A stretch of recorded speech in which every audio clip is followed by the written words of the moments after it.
The day of Christ is 1,000 years that we were talking about last night, that we're going to rule and reign with Christ. It's one day, or it's 1,000 years. You can look at it whichever way you want to. The Bible, Peter says, a day is as 1,000 years. 1,000 years is as a day. And when it talks about the day of Christ, it's talking about that time that Christ, along with all his people, rule and reign over the earth for 1,000 years. That is the day of Christ. So if you think of that 1,000 years as one day, then you can simply understand what he's saying there, because that's what it's referring to, is that 1,000-year reign. But that day of Christ, verse 3 says, "Let no man deceive you by any means, for that day shall not come, except there come a falling away first, and that man of sin be revealed, the son of perdition." Now that's talking about the Antichrist. All of us have heard of him. He's going to be revealed, and he's going to set up, at one time there, about halfway through that 7 years, he's going to set up his throne in the kingdom of Jerusalem, in the city of Jerusalem. And he's going to say, "You don't have to worship me, I'm God." He's come to be an imitation of Christ. He come to say, he knows exactly where Christ is going to set up his throne. He's been planning all this time to do just like he did in the Garden of Eden. He planned to take it somehow or other. He's going to take it by force. He's going to take it by deceit. He's going to take it any way he can, but he's determined to take the kingdom away from Christ just like he did in the Garden of Eden. It's not going to happen this time, but he's going to come set up his kingdom there. But before he can actually reveal who he is, there's some things that has to happen.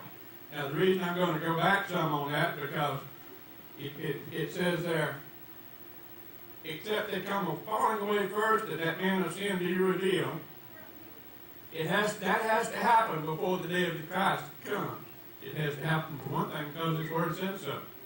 I believe every word in here. It has to happen because the Word says it has to happen first. One of the things that we're going to be going over tonight is some of the signs to tell you just how close that is. I saw some on the news this past week that the Lord was showing me. See? It's here. The time's here.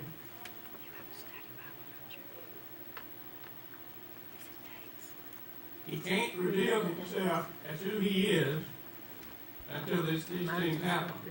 And he's talking about the Antichrist. It says, verse 4, "Who opposes and exalteth himself above all that is called God, all that is worshipped, so that he, as God, sits in the temple of God, showing himself that he is God." In order to really get a good understanding on that, I realized I'd have to go back and present the book of Daniel and some other parts of the Bible, but this is just kind of repeating. If I take time to do that, we'd be here for a week without any sleep.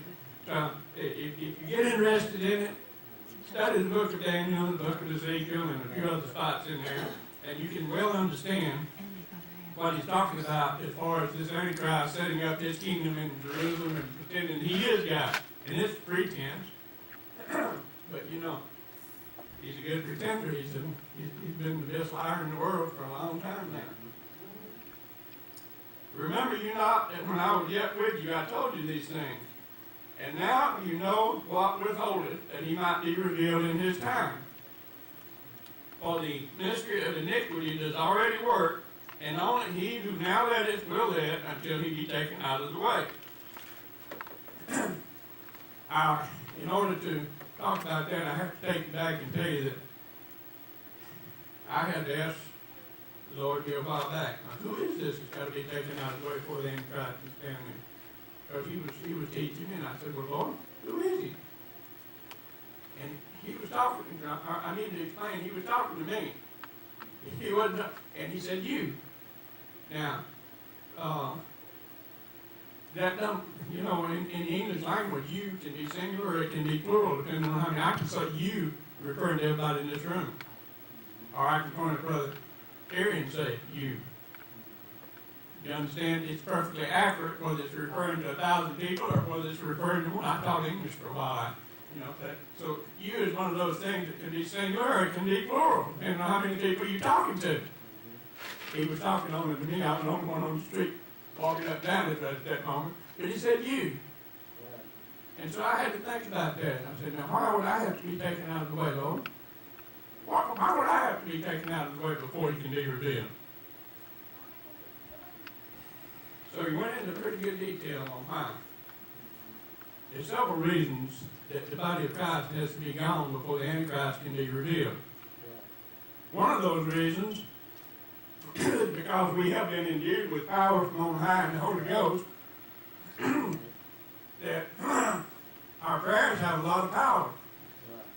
And you know, it would be awfully hard for us to sit by and watch the Antichrist smashing Jerusalem to bits and pieces and smashing and taking over the whole world and doing the things that he's going to be doing. It would be hard for us to sit by and do it and not come against God and say, but God, you gave us power over this devil. That would be my natural response. God, you gave me power over this devil, and I won't let him do that. And yet, God says, but I have to let him do that. The Word has already said that he's going to rule for 7 years, and the world is going to. But this is God saying that he's going to give him that rule for 7 years. He's going to let him do it. For me to come against God, how stupid is that? My prayers come against God? You know? Now, I'm talking about me. I'm not talking about you. But that is one of the reasons that he explained to me that I had to be gone before he gave Antichrist the permission to do what. But you see, what Antichrist is going to be doing is actually carrying out the plan of God. He's going to be raining the anger of God on this earth to rebellious people, and he's going to be preparing the Jewish Israeli nation to accept the Messiah that they rejected before. When the Antichrist gets through and Jesus shows up, they're going to say, yes, he's the Antichrist. Yes, he's the Messiah. Yes, we're glad he's coming back. Yeah. But before that, there's going to be 7 years on this earth of pure hell. Hell on earth. Yeah. Because God is going to allow it to be. He's already said so. You can read that book of Revelation. It's going to happen exactly the way God said it's going to happen. Your prayers are not going to stop it. Mine's not going to stop it. See, there's some things that that God has already decreed is going to happen are going to happen.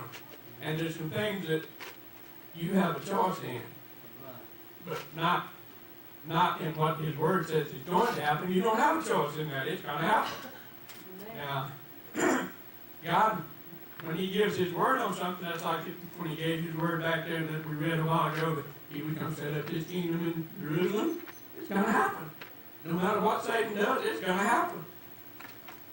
Antichrist is first going to come and set up his kingdom there.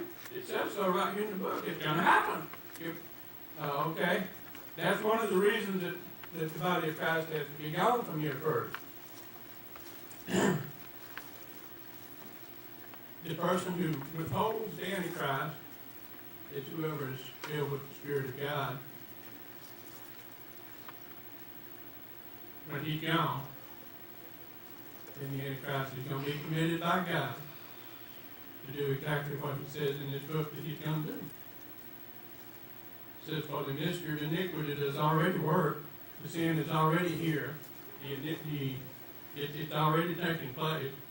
Only he who now letteth will let, or he who now hinders will hinder. That's the body of Christ that I'm talking about, until He be taken out of the way.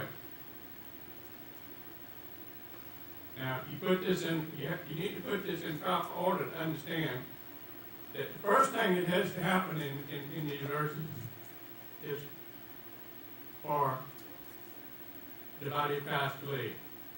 The second thing that has to happen is there's going to be a great falling away. I'm going to be gone when that great falling away comes. And if you're part of the body of Christ, so will you. That is a time like this world has never seen before. There will be people who give their life with the name of Jesus on their lips, and some people call that the tribulation saints, which is a good name for it. The Bible says they'll have their heads cut off and they'll still be part of the kingdom of heaven. But most of the world will turn away from God. Most of the world will actually be angry with God and curse God for allowing these evils to come upon the earth. even though he's been predicting for all this time,